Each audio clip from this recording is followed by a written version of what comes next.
Welcome back. Thanks for sticking with us. This is Getting Defensive, brought to you by Gridiron Ratings. I am your host, Craig Greith. How you doing, Gary, after that? You got everything sorted out over there? Crash and burn. Sorry, folks. I want to make sure that we get this recorded on YouTube. And I didn't have it on here, just Twitter. So either way, my bad. I wrecked the car. That's all right. We're still going here. We're still moving forward. And, of course, with us, we also have James. How you doing tonight, James? I'm doing good. I'm hoping some of these guys we're about to discuss, their ADPs crash and burn just like the first take of this podcast. Oh, man. All right. Shake it off. Yeah, people live it down for this episode anyway. Yeah, shake it off when we get to you. So tonight, we are going to be going over Sleeper Top 100 IDP ADP. Off the current numbers that we have from about a week ago, July 13th, we got some information and we've all had a chance to peruse it. We're going to be going over each of our top 5 guys that we kind of feel is being overdrafted based on their current value and where they're going in these drafts. Each of us is going to sort of state in how we're looking at this in terms of, redraft, dynasty, or both. That way you know which way you're looking at it. When you're looking at these, for what our view is, and then we're just going to be going through our top 5 each. So, James, why don't you kick us off with your first guy that you have on here? Yeah, I'll kick us off with someone who might not leap out to anyone at first glance, but I'm not a big fan of Fred Warner. Right now, his ADP is as the 12th linebacker, which is kind of about standard where he belongs in most ADPs. This isn't out of the ordinary or something that's sleeper only. But I just don't really buy him. I don't buy San Francisco. I don't see him as being that great consistent force with a high-end ceiling like you want in your LB1. Yeah, at 12, you're looking at a back half LB1, so you don't have to have the peakest of ceilings, so to speak. Yeah. But I'm just not buying him. I don't love him. I've never loved him. I've always been selling him. I always feel like he underwhelms. He gets you your tackle volume. So in tackle-based leagues where tackles are super important, not just very important, maybe this take is wrong, but in leagues where any kind of other categories can get you decent points, I just don't like him. I want to avoid him. He's just not a guy for me, and that's where I'm starting. Sounds good. Where do we have him coming in? I'm seeing him as the number 12 overall linebacker, which to me is just a little bit too high and just not that kind of upside you want with an LB1. Yeah, 127 overall, or 127 and a half overall on Sleeper's ADP. I mean, I don't have any problem spending it on him. I think that he's probably just as good as any of the others. But I also, I get it. We all have that personal thing. I think he'll be okay in the long run once they get that defense completely together in front of them. So last year that line was hurt, but that was a good one. Yeah, I kind of agree that that area just feels high to him for me. I mean, I don't have a problem with him as your LB2 and he's sort of on that borderline. But yeah, if you're having him as your top guy, I'm probably not being comfortable taking him there either. And it's hard to tell if you're looking at someone just reaching because other linebackers are going off the board or what the situation is. But I don't have as much of a problem with Warner himself. But in that position, I would agree value-wise. I'm not a big fan. Gary, what do you got for your first guy off the bat? I got Patrick Peterson. I am really wondering why in the world he is the, if I'm looking at it right, the 11th player off the board. I'm thinking you're looking at it wrong. I don't see Patrick Peterson anywhere on my list, or maybe I'm looking at it wrong. I apologize. Patrick Queen. Patrick Queen. Yeah, it's Patrick Queen. See, he's 11th one off, right? I'm saying still shit. Yeah, he's the 11th guy. I'm still crashing the car. All right. So, yeah, Patrick Queen's in there, and he's in there at 11th, right? Yeah, fifth linebacker. Yeah, I have no idea why in the world. I mean, the guy was a top 32, yes, last year in most formats, probably balanced formats only. I think he was actually within around that 20 range.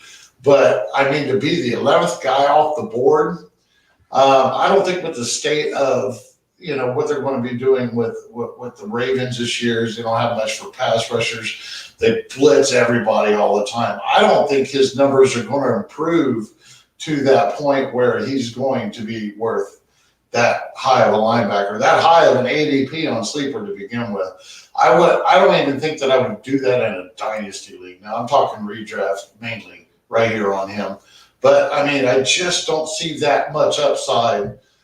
I got a feeling that maybe we see Malik Harrison a lot more this year.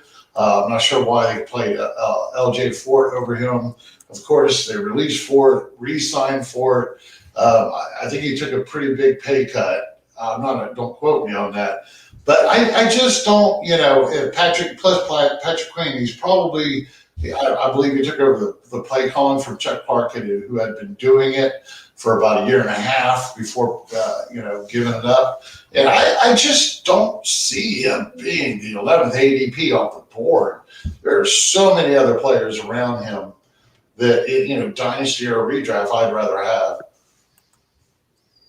I don't disagree with your take so much. I think 11 is somewhat high, but I'm fine with it relative to kind of what we're generally looking for. This is overall ADP. So with Dynasty being involved, you're going to see people reach. But also, when you're kind of thinking about it, if his average is 11th, that means sometimes he's going in the top 10, which I just can't get behind. I feel like 11th is okay, but if you're on the front half of that, you might be going in the wrong direction. No.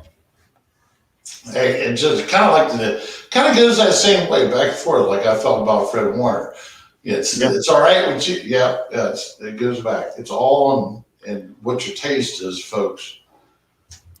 All right, so the first guy that I wanted to go over here, and so if you've seen these, and we talked about this last week as far as sleeper, how some of these guys have these dual positions listed, and those guys are categorized a bit differently. So, some of these are ballparked, and the guy that I'm talking about is one of them, because you have someone that with like a defensive back linebacker position, there's three of those guys ahead of him listed as DB 13. That might make him more of a DB 16, but it's still right in that sort of zone.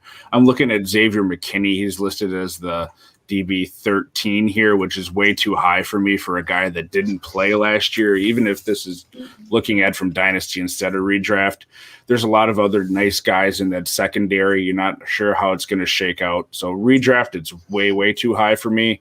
And then if you're looking just in Dynasty, I get that a lot of people are still high on him, even though he didn't really play last year, but it'd still be too high for me in Dynasty, just not as much. I agree. I think it's a little bit too high. It's swinging for the fence. I can see why, but I'm not doing it. I mean, he's ahead of a guy like Landon Collins, who I know is coming off an injury, but has a long track record of proven production in the NFL. Landon Collins is getting a lot of disrespect because of how he started out last season. I mean, Landon Collins is still a young dude with a lot of football left in him. And I mean, at one point, it was him and Jamal Adams, in my opinion, when they both came in and they were hanging out there, upper echelon there, I think. But either way, yeah, I totally agree. Yeah, we'll make this a tripod. I completely agree as well. I think McKinney's just got a lot of love and a lot of New York hype mixed in with him. And I don't think he's trash, but why is he getting drafted like he's a borderline number one DB when he hasn't seen the field? He's been hurt, and we don't know exactly how he's going to be. Just way too much risk. Again, there might be a running theme that we see here where there's a lot of kind of dynasty love here, and that's why people are getting super overdrafted, because there's also dynasty love. But I'm going to pass there, and I'll probably actually segue this into my next person, because I have the person right after him on my list, DB 14, Xavier Howard. Not sure what the heck he's doing. This isn't cornerback number 14 off the board. This is DB number 14. I'm guessing, and this is purely a guess, people are looking at total points from last year. They see Xavier Howard's pretty high up there, and they go, oh, he'll do that again. And as we all know, you can't do that with fantasy sports. If you take the top running back from last year, yeah, he's probably going to be good, but he also might get a guy like Mike Davis, who you shouldn't be taking in the top 10, or wherever the heck he finished last year. Xavier Howard is not likely to repeat his 2020. That's just going to be a fact. He could, and I'll be wrong, and it'll be an outlier outcome.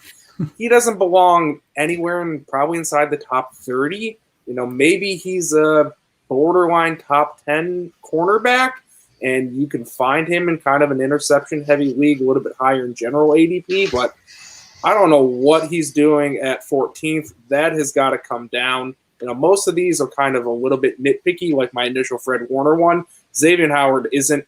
He's just getting way overdrafted. Don't be the person to take him anywhere close to DB14 in the league. Yeah, there's plenty of cornerbacks out there. I'm in the middle of doing an ungodly amount of dynasty ranks for IDP and going deeper than I've ever done, and I'm including cornerbacks. And the highest I believe I could even think about putting my first cornerback was, I believe, around mid-40s. I mean, there's so many others consistent, and then after that, they're spread out until you get into the 100, and then they start bunching up on you. There's here and there. Yeah, there's just so many cornerbacks, people that you can stream. Yeah, there are a handful that will repeat, but I totally agree with you, James. What do you got next there, Gary? I am looking at crashing the car again because my page is all right, yeah, I shared. I think I got my share out of me. Let's see, my next one. Derwin James. I'm sorry. I've got him coming off the board, 24th overall. I don't know. Let's see. Looks like definitely top 7 or 8 or whatever there in DB. I'm not looking at those. Which is he? He's about top 4. Yeah, I just don't see it. The guy's been hurt. The guy's been hurt. I know he had a killer year, and then he come out and he's been struggling with injuries and stuff. And I know that we shouldn't really hold that against him, but gee whiz, it's been a little bit. And when you see him going over players that, let's see, now I'm not too worried about Peppers here, but Jesse Bates, I would rather have him. I think he's probably a lock. I believe I just seen Justin Simmons below him too. Yep. It's just other options that I would definitely take. I think that's reaching. So just among the DBs. So when you include that in with all these other linebackers and defensive linemen and stuff, it's just, I would probably drop him down into the, I don't know, second wave of DBs coming off the board, realistically. Yeah. James, how do you feel about that? It's kind of echoing Gary's first selection, which is I think it's kind of okay to have him up at 4. I'm not going to be the guy who's drafting him, but if you're kind of looking for a high reward, he's got number 1 overall DB upside. I've got him number 7 in my dynasty rankings, which is just a separate idea, which is kind of also thinking to the future and thinking Derwin James has that long-term eligibility to be elite, and I still don't have him as high as 4. So overall, yeah, I think it's too high. Is it as egregious as some of the other ones on this list? I don't think so. But on the top half and the top half of DBs, yeah, I'm going to look elsewhere. I would think that just real quick, if he could get a full year in, I'd have no problem with it. He'd be right back up there in that probably top 5 range.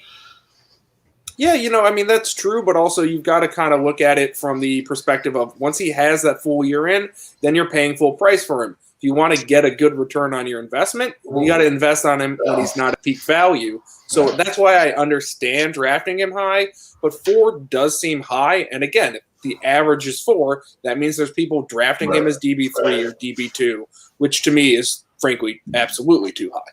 Yeah. Yeah, I agree. It's too high, and it really just comes down to how risk-averse are you? How much are you willing to gamble and take that chance? If on offense you've gone completely young and you're not going to be contending for a bit, I still wouldn't take him that high, but to James's point, I can see in that top half of the defensive backs, if you're just doing a defensive back league, talent can win out, and if he's healthy, he's certainly going to be up there, especially with the Chargers still trying to figure things out, I think, in their linebacking core and the way he's played all over that field. So I agree with James more on this one than you again, Gary. Sorry. And probably slightly too high for me, but like not in the range of crazy stuff that I think some of this list shows. And to that point, I had two guys, two rookies, and we sort of touched on this a little bit already, but we have Patrick Surtain and J.C. Horn, both way too high on this list, not only for the fact that they're cornerbacks, but that they're also looks like DB 16 and DB 18. Taking cornerbacks that high, we just talked about, generally it just isn't that great of an idea because you can stream them. And then rookies where you just don't know what you're going to get. Even if this is a dynasty league, I have a hard time seeing them in anywhere touching probably even the top 40 of defensive backs. They're just too high. And I'm really confused on this one because it is sort of a position thing too. There are leagues where cornerbacks, if you have that altered scoring where they're getting tackles more points at a higher rate or something than other positions where you can even it out. But even those, I haven't seen, cornerbacks dominate those ratings and the end of the season stats. So both of them were just too high for me. Yeah. I completely agree with you, Craig. They were both my honorable mentions to possibly bring up, but I decided to go in a different direction, which we'll see here soon enough. I don't understand it. Like, does anyone remember last year when Jeff Okudah was a top 3 pick and C.J. Henderson went in the top 10 and A.J. Terrell went in the top 20 along with Damon Arnett? It's almost like high drafted DBs, specifically cornerbacks, don't just produce immediately. And when you're drafting, like they will do that and they'll give you some sort of value, and you're in any sort of setting that isn't a redraft or that is a redraft league, you failed. If you're in any sort of setting that's a dynasty league where you're trying to compete in year 1, you failed. Yep. I don't understand this at all. All those guys I just listed, you could easily have just grabbed this offseason at half their value when they got drafted last year and turn a nice little profit. And you're probably going to do that with both of these guys, and you're definitely going to do it with one. Again, the narrative is the same. Avoid those rookies. Stay away. This price is too high. And going right along with that theme about this whole, they're dime a dozen, folks. I mean, there are a handful that, on other websites other than Sleeper, where Sleeper only uses the DB designation or the LBDB or whatever, but they don't have cornerbacks. They don't have the QB startup. So I wouldn't even recommend that necessarily in those leagues. You got to give them a little bit of respect, I suppose. Humphreys is hard to turn down in the 40th range, but when you're talking these rookies and stuff, James hit it dead on. Just nothing to see, in my opinion. I believe it's rolling right in on me, and I think that I'm going to go with right up there, right below Derwin James. We got Jarrell Peppers. If this is a redraft, I think that I could probably handle that. But where'd he go? Yeah, so you got Derwin James, Bobby Wagner, DeForest Buckner, for heaven's sake. So then Jarrell Peppers. So Jarrell Peppers is just as a value item. People are looking at he's just as much value as DeForest Buckner. That's crazy to me. And then again, there's Bates and there's Simmons still on the board here. I've never been a Peppers fan. He lacks in coverage. He has been producing on that defense with the Giants. Really improved a little bit last year. McKinney is in the wings. You got Jordan Love in the wings. You got Logan Ryan in the wings. I think it's way too pricey for me. In a redraft, or personally, I guess if you want to go there, you go there. But I dynasty wise, I'm definitely not doing it. Yeah, Gary, I'll be the counter, and I'll get a little defensive here, and I'll go there. Sweet. I like Jarrell Peppers at this price. We are talking Sleeper, and Sleeper has the best ratings in fantasy football. I'll go and say that right now. And the reason I have the best ratings in fantasy football is because they make people eligible at multi-positions. I love that added element for IDP. I've hyped it up before. I'll hype it again. And that's why Jarrell Peppers has more value than you think. He's safety eligible, and he's linebacker eligible. when you have some issues on your bye weeks, you can slide him in and you can spend a roster spot elsewhere that's not on an IDP, that's on an offensive player, or you can address whatever other buys you need. That has value, and I really like Peppers at his position. I think, if anything, I might say he's slightly underdrafted, slightly, which is very, very lukewarm to say. I would take him over DeForest Buckner, and I know, Gary, you disagree with that, but I'll do that all day because I hate that Indianapolis D-line. I'll do that all day. I don't take him over Devin Bush, who he's right ahead of, but I will take him over Micah Parsons, who he's 2 ahead of in terms of just overall slotting on all IDPs. I just like Peppers. I think he's a very nice asset. He can slide in and out. He's that utility player on your IDP side who's just going to sit there, get you points, and be solid. And at his price range, that's worth investing. Yeah, I'm looking at Neil a lot lower. I'm looking at, we're talking in combined. I'm looking at a couple here that I would probably, Zadarius Smith. I just, it's too pricey. It's too rich for me. Go ahead. I'm sorry. Yeah, I wouldn't take him exactly that high, although I do like the flexibility. And in redraft, I can see it more just because he is an unrestricted free agent next year, and without really knowing where he's going to go, I tend to have a feeling that I don't think he's going to be back with the Giants just because of what they've invested in their secondary. And they're probably not looking at just paying up for him. That's just a gut feeling I have. Of course, I have no evidence to that. But for this year, if you're drafting him up there in your top 5 to 7, I'm fine with it. And that's about where he slides in here when you have the combined linebacker DBs with the other DBs. Cool. James, you're up. I want to say, before I name a last person, I did want to drop a Browns guy, JOK. I think he's too high, even though he's barely on this list, as he shouldn't be there. But now, without further ado, and my Browns talk is over, I'm going to talk to you about Max Crosby, another player on this list who I don't know why he's on this list. He is the number 20 defensive lineman getting drafted, which means he's a starter in your average league. And at that, he's kind of a halfway decent DL2. And I just don't see it. He is not someone who's been consistent. I don't trust anything going on in Las Vegas. Yes, they've tried to cycle out their entire defensive line, so maybe there's opportunity. But, he's had opportunity for a long time. This isn't his first rodeo. This isn't his first attempt. And he's not with a new team where he has somebody great on the other side to help take the offensive attention away from him. He's still Max Crosby in Las Vegas in a Raiders uniform who's going to be underwhelming. And I don't know what he's doing as your DL20. I know it's not a high investment, but invest elsewhere because that's just a price too high. I'm going to dive down there around him. He was actually one of my guys I had marked too. I completely agree. I mean, he has no, why is he in the top 100? Why is he probably in the top 125? I don't know. I don't get it. I guess people, it's like the Colin Farrell. I think it's his cohort there on the inside. He come out about 3 years ago. He was supposed to be, and it just finally caught up with him this year that he's fell out the ADP. Finally, it just slowly just keeps going down. I don't know. I have nothing but to say I'm not drafting him there in any league. Yeah, the fact that Crosby is probably going to split time with Clelin Ferrell because they have Yannick on the other side, and you're just not going to be getting what I think is probably close to a full complement of snaps. I think the league kind of was taken by surprise on him in that first year, and you saw probably more of what he'll be last year.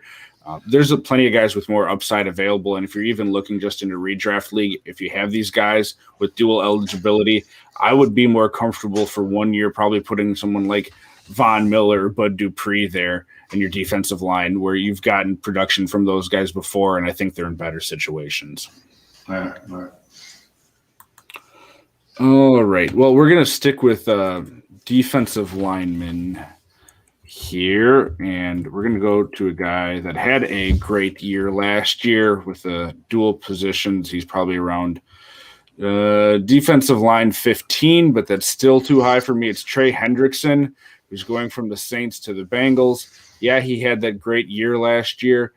I think that was more of a product of where he was and people that he had on that line because it blew away everything that he had been showing before. He's going to a Bengals team where I'm not completely convinced that offense is going to be as amazing as other people say it is, and I think they still really need to figure out their defensive line. He isn't going to have as many talented guys. Sam Hubbard isn't Cameron Jordan with that consistent production where teams are going to be clearly focusing on Jordan. So I can understand wanting to take a gamble on him as a back-end defensive line too, but that's not where he's being taken here, and it's way too high for me. Gary, you seem to be in agreement. Oh, yeah, totally agree. I mean, he broke out last year after spending 2 to 3 years mediocrely doing okay and being a depth guy. And he got moved in. I think there was a couple of injuries or whatever. That's basically what he was playing was injuries. And then he really got on a roll, and then he did do all right. But I think it might have been one of those cases where he was just, how can you say, lucky? I don't think he can repeat that. I'm skeptical he'll repeat that kind of performance he had last year. Opposite Hubbard and Sam Hubbard. When Sam Hubbard is the weak side, blind side rusher, he'll be on the other stronger side. I just don't. I don't think he can repeat it. I think we'll be doing good if he'd hit a tier 2, low tier 2. So definitely too high for me. Yeah, I'll echo you guys, but I won't go as hard. I think it's a little bit high. I like a lot of other people around him better than him, but I think overall, as the number 15 DL, it's not something I hate. It's just at that point in the draft, I'm looking at the guys near him, and I just want to address a different position. Like you've got Miles Jack directly above him at 207.3 to Trey Hendrickson's 208. That's an easy selection for me. You got Keanu Neal right behind him at 209.5. That's an easy selection for me. Those are two guys I clearly want over Hendrickson, but I think Hendrickson as DL15 is fine. So it's a mixed answer of, yes, I don't like him where he's getting drafted, but also I do. Good. Fair enough. What are we on? We're on our 5th guy? We're on our 4th guy here. All right. Who you got, Gary? Well, let's see. I'm going to shoot for a top 100 selection with Nick Bolton, a rookie for Kansas City. He's being taken over Anthony Walker. I guess here's my problem overall with this selection. We got Chuck Clark, we got Von Miller, we got a few falling below, but he overall he's being averaged out as the LB 31. I just don't see it. The main reason I don't see it is because as long as Andy Reid is there and they have that defensive coordinator and they use these linebackers in such an erotic way and defensive counts. I mean, they made Daniel Sorensen's a star down there in Kansas City, a strong safety because of the way they use these linebackers. Anthony Hitchens he's never been a full-time guy. They did test him as one. He didn't do well. They just rotate. You got Willie Gay down there. I am not ranking Bolton anywhere. He's probably more, I'm going to guess in the low 40s at best for me coming off the board. It's just entirely too high on him. He's got a long way to go before he ever beats out some of these other guys that I know are going to be a better picks, amongst them. I mean, these are tier 2 people and redrafts around him maybe, but I'm still taking it. He's a rookie. He's done nothing yet. And then knowing what he could win, I'm not doing it. James? Yeah, I agree with Gary. I do think looking at the rankings, his ranking as LB 31 is a little bit deceptive, as he's LB 31 only for LB eligible only players. When you add in guys who are hybrid eligible at LB and DL, he falls in at LB 46, which is kind of where Gary likes him at best, and that's kind of where I like him at best. I could see someone reaching barely inside the top 50 linebackers to go grab him, but I don't like him. And, I don't like Kansas City. If you've been on my Twitter recently, I've been talking about how I think Kansas City is just overrated, offensively and defensively. There's not a lot going on. They didn't get any better this year. Yeah, I know they go to the Super Bowl. Yeah, I know they have Patrick Mahomes. But what is Nick Bolton really going to do that Willie Gay just couldn't do?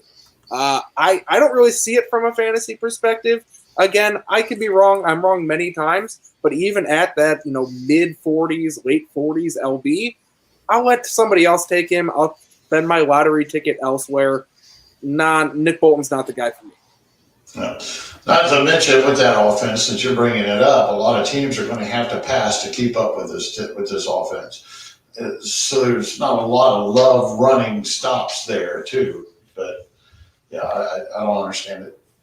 Yeah, I like Bolton long term. I wouldn't be taking this high even if this was, a combined draft for Dynasty for me. It is too high for me either way. Redraft is out of the question, just way too high for me. So I don't have anything else to add. Your next one, James.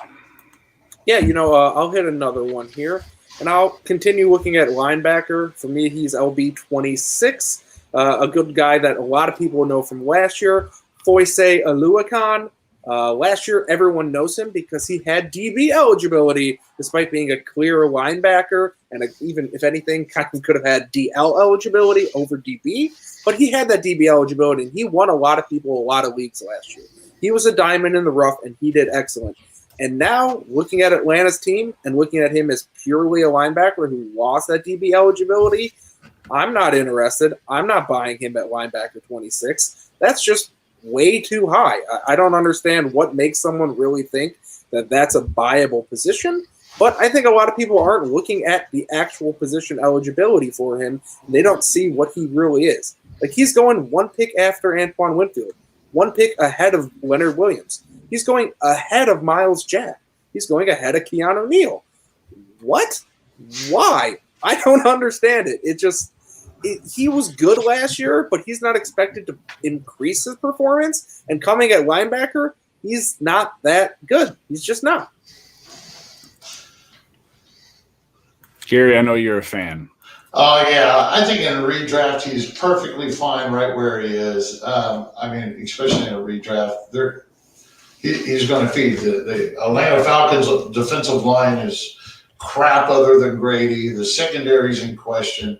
He's really gonna be on it this year. I can see him repeat it well enough at just the LB position that I would still have him on. He especially if I'm starting 3 or 4 linebackers, I'd be happy to have him on there.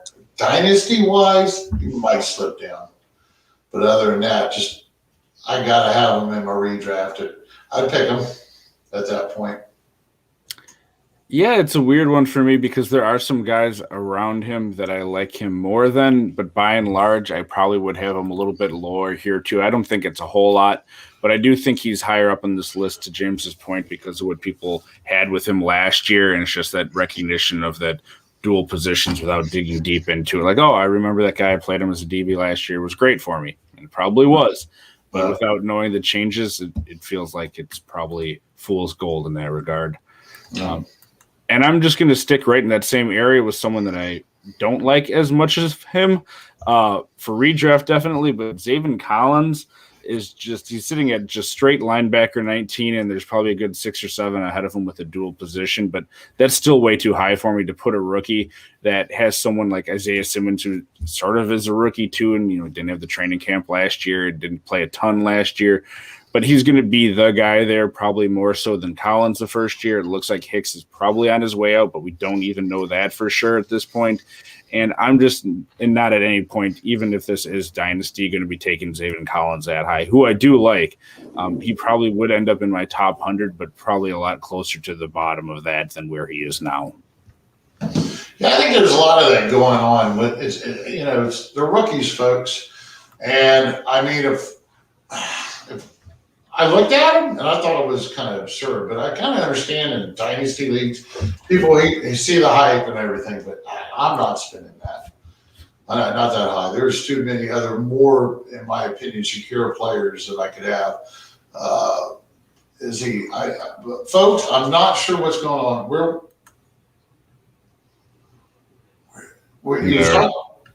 I'm looking for Justin Simmons. Why is Justin Simmons the 41st guy in an overall ADP. I just don't get it. It says, but it does say deviate. So I don't know. I'm confused of the players that are going around him. I mean, Eric Kendricks, David Levant. I just would pick Simmons over that. It caught my attention as you was doing that. I apologize. I just don't get it. Go ahead, James. Yeah, I'm going to echo your sentiment about rookies. We understand this ADP data is encompassing all types of leagues, redraft, dynasty, everything under the sun. So when that encompasses all of that, youth rises to the top. We're all aware of that. That said, youth should not be this high up. We've also all played fantasy football a while between the three of us, and we've all seen the same trend every single year. Before the draft picks just rise in value. After the draft, those draft picks continue to rise in value. Then training camp happens, and slowly you start seeing draft picks fall off when you realize, oh, no playing time here, oh, no playing time there. And then the actual season starts, and suddenly very few high-end draft picks actually retain that much value. Why? Because very few high-end draft picks make immediate impacts. It's what we're seeing right now. It's a trend that we see every single fantasy season, and it's a trend you should always avoid getting into. Because, yes, one of these rookies is going to become a stud. I don't know who it is. Maybe it's Micah Parsons. Maybe it's Jamin Davis. Maybe it's Zaven Collins. I don't know. It's going to be Ernest Jones. Exactly. It could be anyone, and someone will become good, but you're picking out a needle out of a haystack when there's a lot of hay in there. Just avoid going in the haystack and go to the stack full of needles and take your needle. Just do that instead. Avoid rookies when you don't need them. Take rookies when you need a chance. Don't you can draft them. Remember, folks, right now, okay, say you're drafting a dynasty league or you're drafting a redraft and you're just wanting to hit that home run or whatever you're doing to go after these rookies that high. Why not wait till next year when they deserve that ADP, when you're doing it all over again? You'll be doing more redrafts. You'll be doing more dynasties. You'll still get your share and your piece and your shot at this guy. Make these rookies earn it for the most part. All right. Well, we each got one left here to finish off. James, why don't you go with your last guy here? Yeah, this one, I was going to stick with this rookie theme and go Micah Parsons, but I've already hit that nail on the head for the 8,000th episode in a row. I got Jamin Davis marked on here, too. So I'm going to pass on going on another rookie, and I'm going to go attack a veteran, and I'm going to attack two, which are your DL17 and DL18, which is Cameron Jordan and Chris Jones. These are two names that everyone knows. They're two names that continue to produce, and they're two names that lost their big other guy on that D line. Cameron Jordan doesn't have Trey Hendrickson, which we hit on earlier, and Chris Jones lost Frank Clark to a bunch of weapons charges. So both of these guys are not going to be as good as you might think because they don't have that support that they're used to. They're both aging. Neither one of them is at an age where they should just fall apart, but they're at an age where you should be concerned about their age. And at 17 and 18, you're drafting a solid, strong DL2 here, and I don't think that's what these guys are. I think they're rotational plays. I think they're guys who can perform against weak O-lines and guys who won't perform against strong ones. And, really, that ceiling isn't there here. You're not getting the possibility of a stud like you do with a rookie. So I would like to go elsewhere. This is not an investment for me for either one of them, and I'd recommend you do the same thing. Agree. Yeah. Kind of I agree, too. Yeah. Not going to get any argument from me on that one, so. No. Gary, who's your last guy here?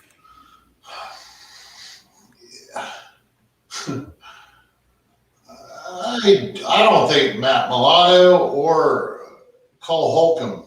I'm picking on linebackers, apparently. I don't think neither one of them are top 100 picks in redraft or dynasty, probably right outside the 100. So, but I mean, we're really splitting some hairs there. I just, you got Jamin Davis coming in. We don't know what Holcomb's going to do. If he can stay healthy, he actually shows that he can produce. Matt Milano, to me, it's just, as a guy that really called for this dude to break out, he's been disappointing. He He's hurt.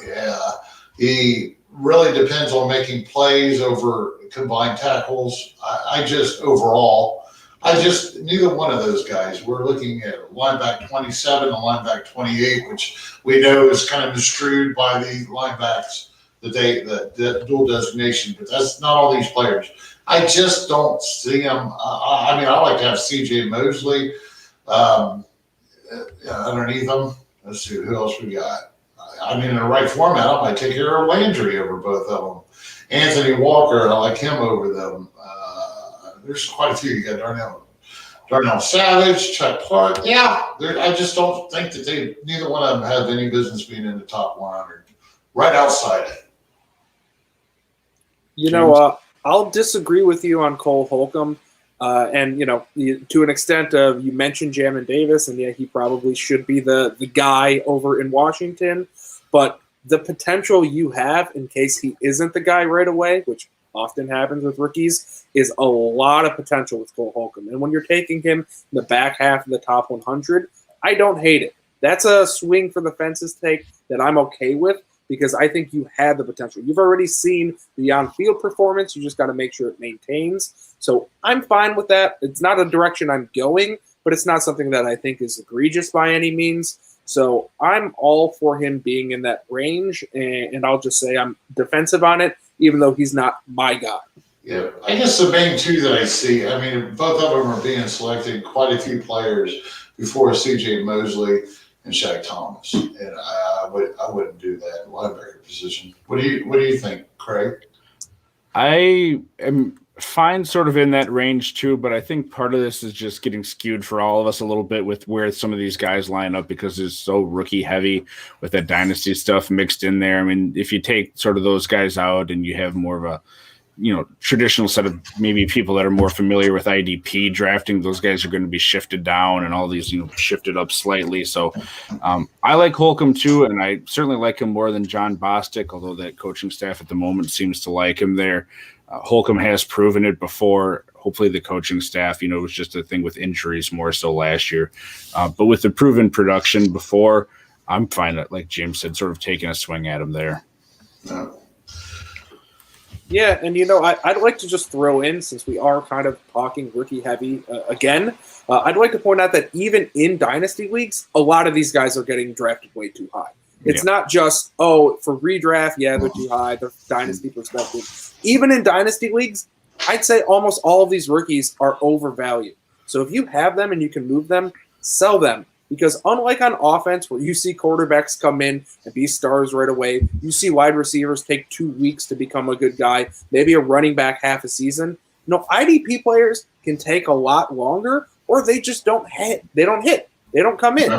The odds of them succeeding in a fantasy perspective are a lot lower than on the offensive side of the ball. And for some reason, because youth is just all the rage in dynasty, they get pillared up every single season, and it doesn't make sense.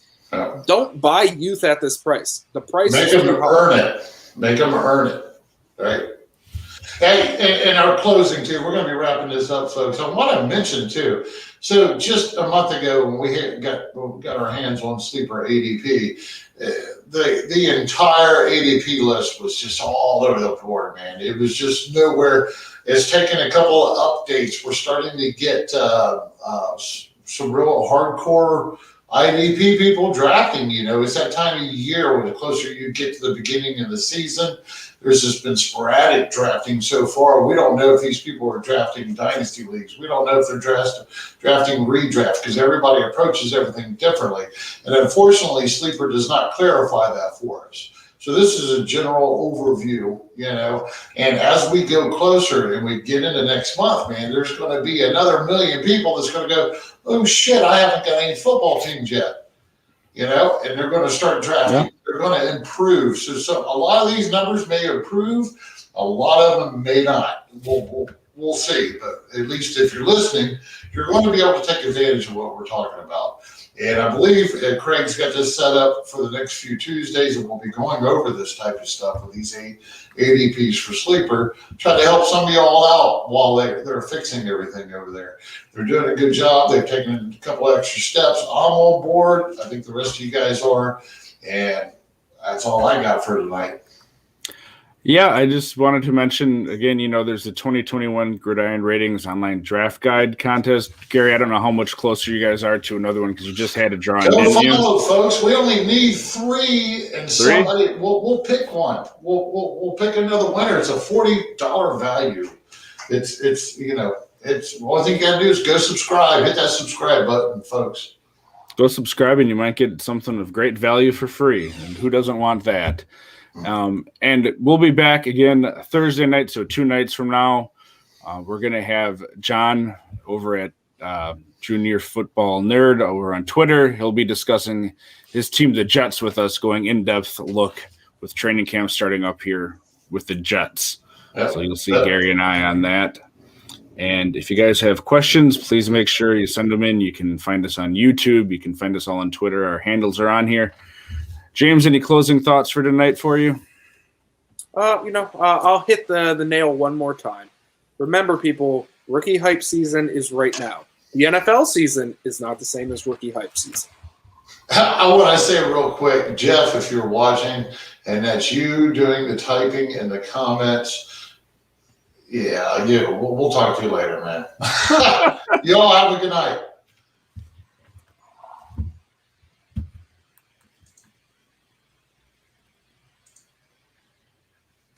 Yeah, that was definitely me in the comments.